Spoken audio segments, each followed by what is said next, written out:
Hey everybody, it's 10:51 p.m. here in Connecticut. I'm just having toast and I don't know, I'm really bored tonight. It's been the first time I've actually felt bored and like I just wish I had friends to go out with and hang out with tonight. There's things I need to get done around here, but I just feel like just actually taking a Sabbath rest. I went to church today, and I got to go back to church tomorrow, and then bring my car into the shop. But anyway, I was really just bored and borderline depressed, so I went and grabbed my Bible. I prayed to God, and I said, Lord, is there anything you want to tell me tonight, whatever?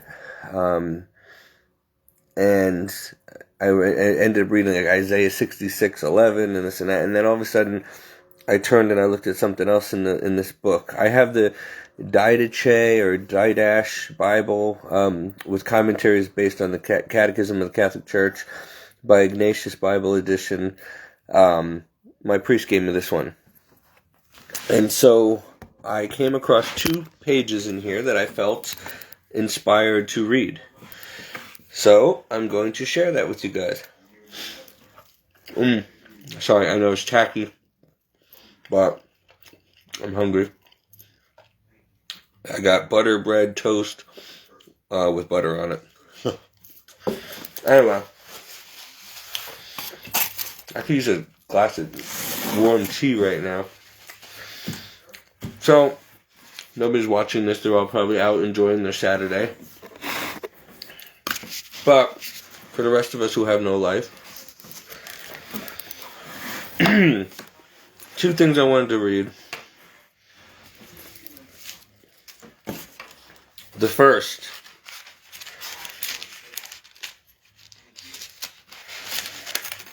give me a second here.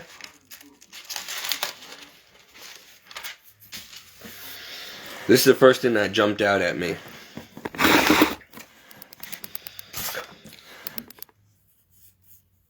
An apologetical explanation of Christian participation in society. What is the Christian's responsibility to society? Let love be genuine. Hate what is evil. Hold fast to what is good. Love one another with brotherly affection. Outdo one another in showing honor. Live in harmony with one another. Do not be haughty, but associate with the lowly. Live peacefully with all. Do not be overcome by evil, but overcome evil with good. Romans 12:9-21. And it goes on to explain here. In order to promote the common good, Christians are required to participate in society by taking responsibility in their family and professional lives, an active role in public life as they are able, and work to strengthen moral values in other individuals and within institutions. Being a Christian living in the world means more than just a life of prayer and belief in Christ.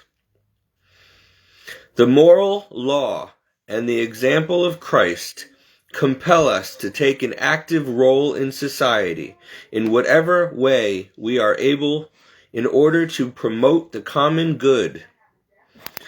Our love for God and for neighbor and the inherent dignity of the human person demands that we take responsibility for the people around us and for the moral caliber of the world in which we live.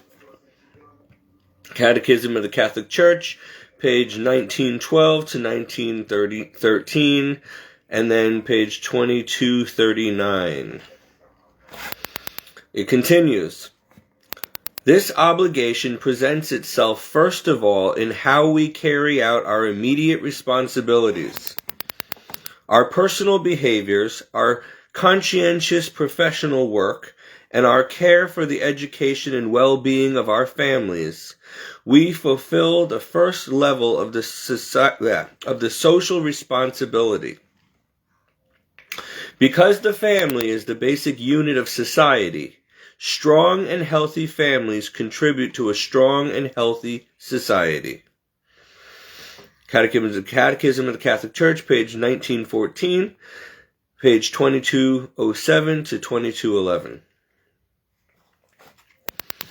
Furthermore, it goes on to say, we ought to work within our various societies, family, neighborhood, social organizations, acquaintances, professional organizations, parish, student organizations, fellow hobbyists, etc., for the continual conversion of society, to conform more closely with the moral law, so the common good may be better served in a climate of justice and peace.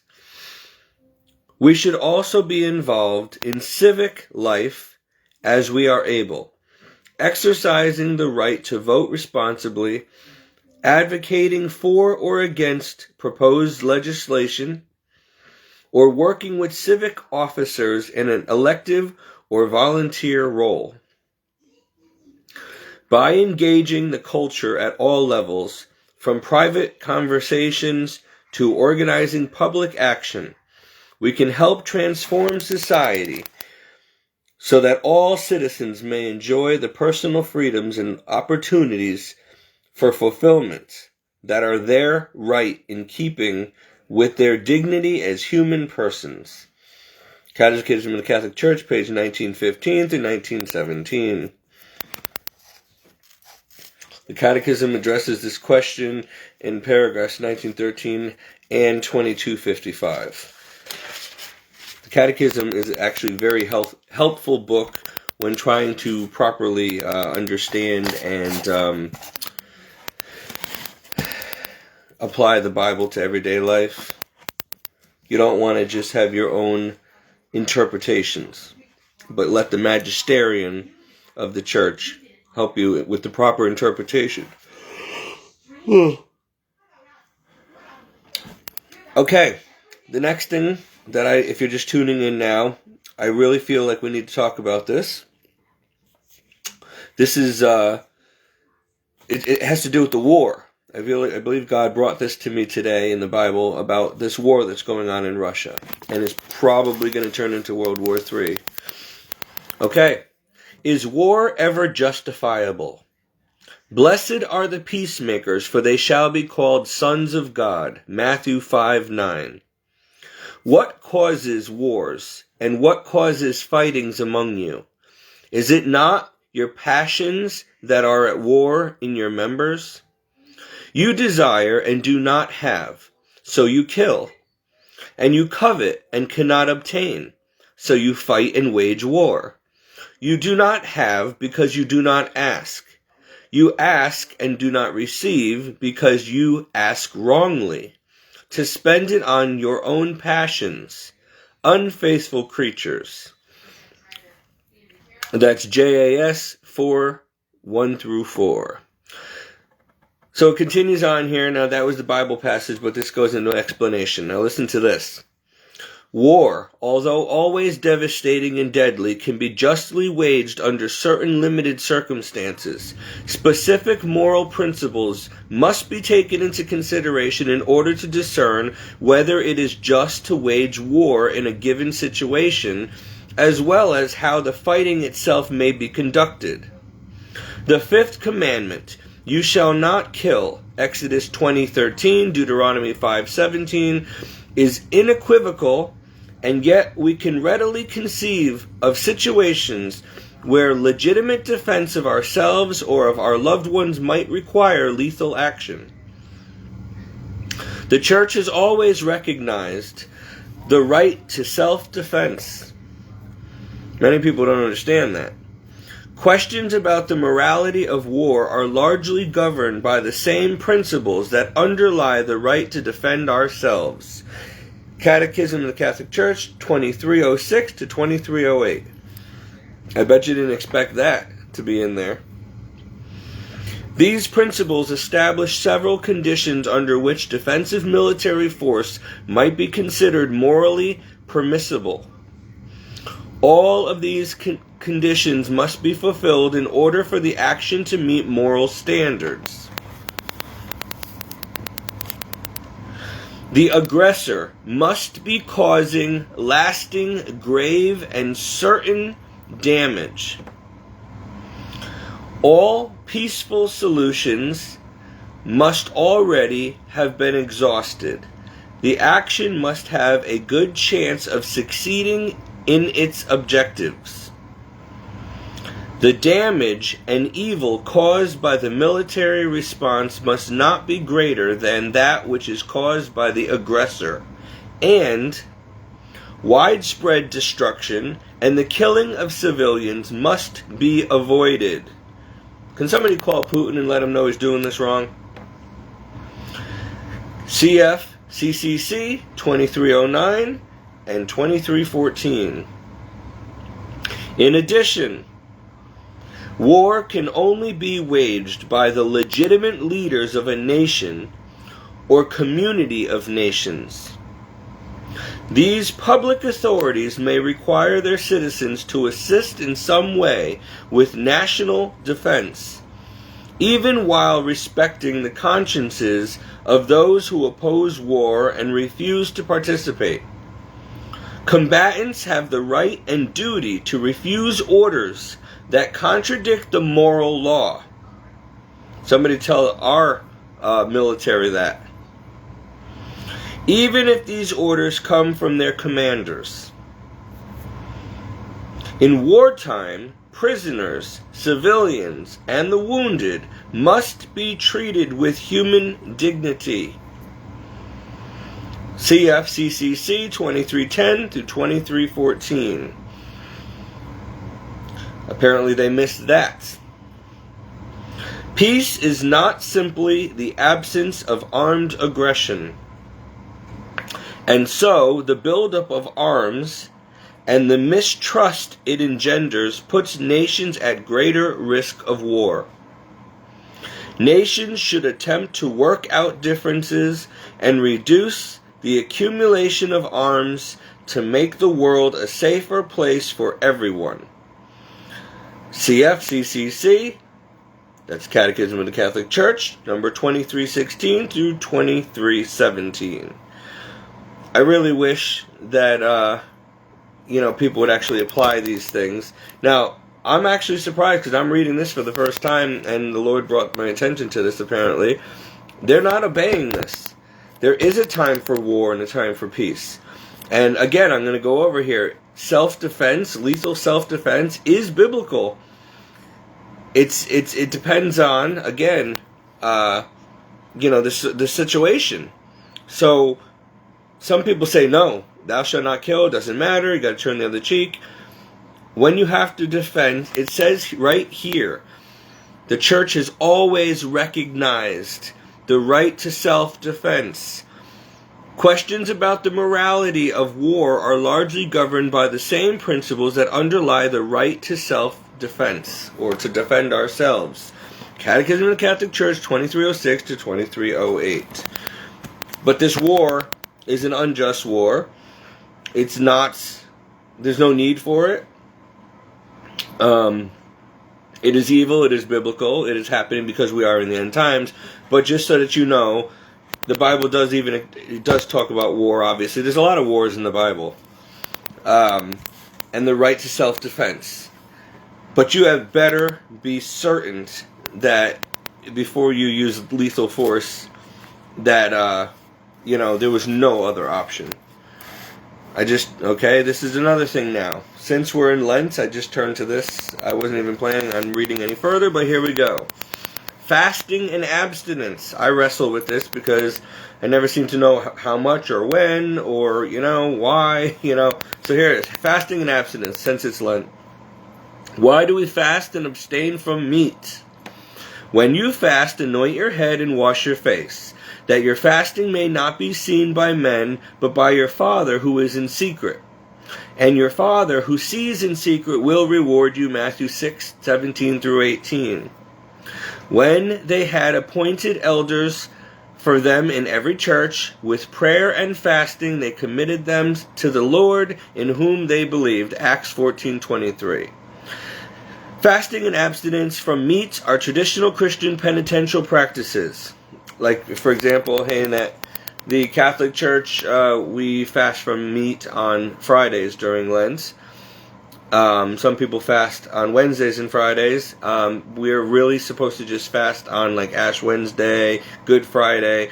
There's certain times, and then just abstinence from meat on Fridays.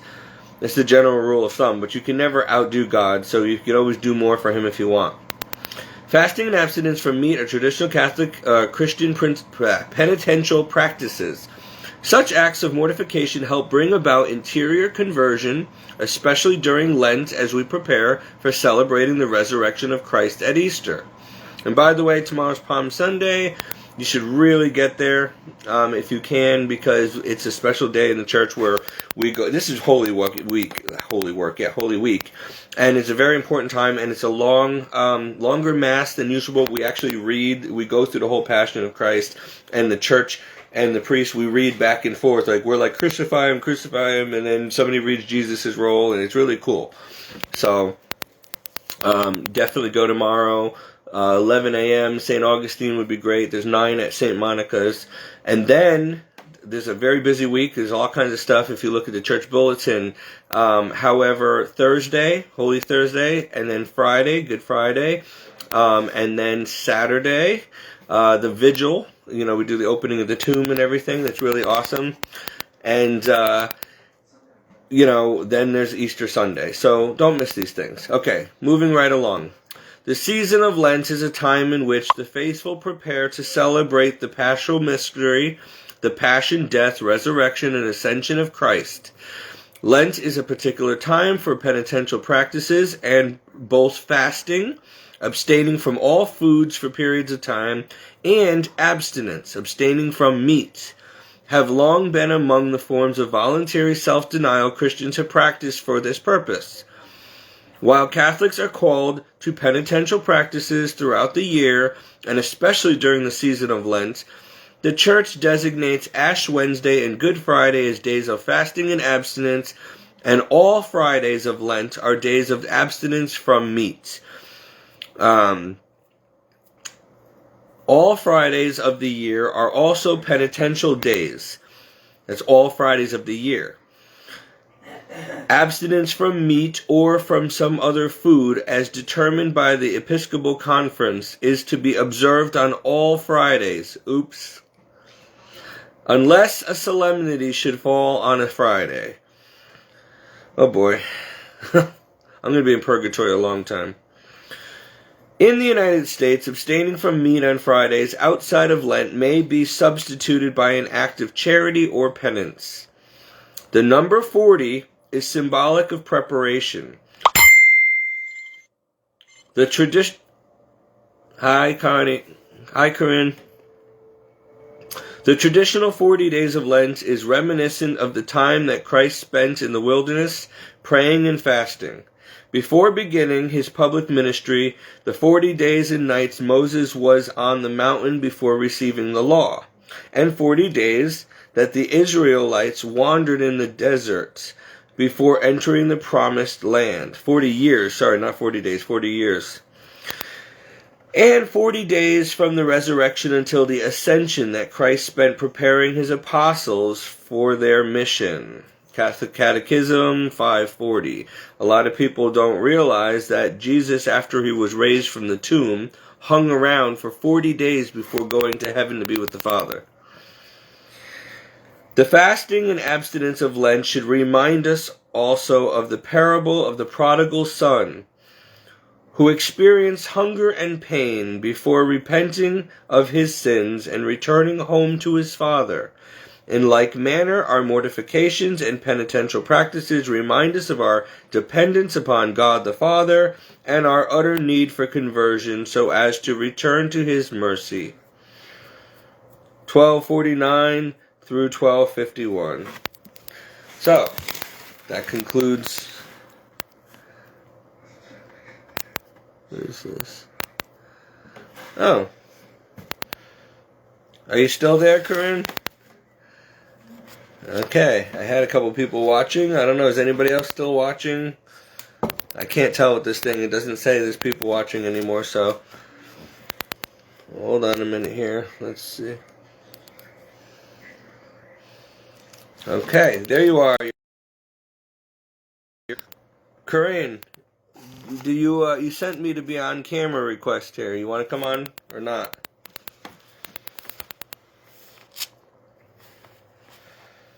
Hello, anybody out there? Can you hear me?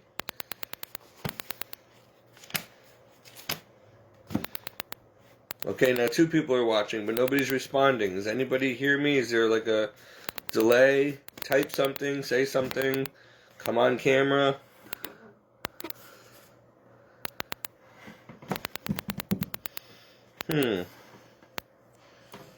Okay, let's try this. Okay. Let's see if this... Hold on a minute.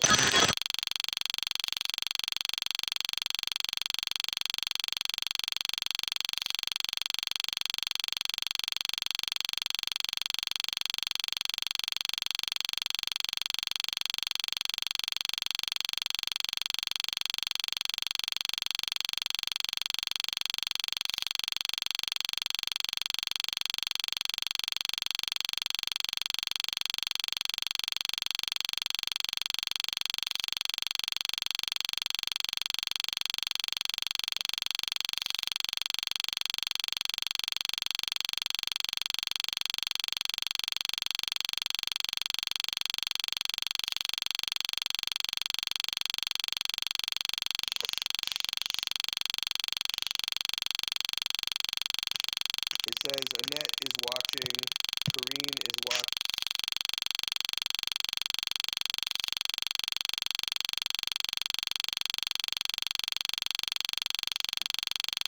I don't like technology.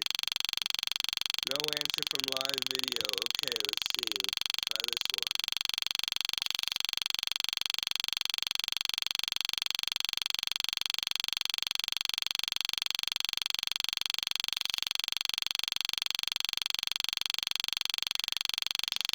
Okay.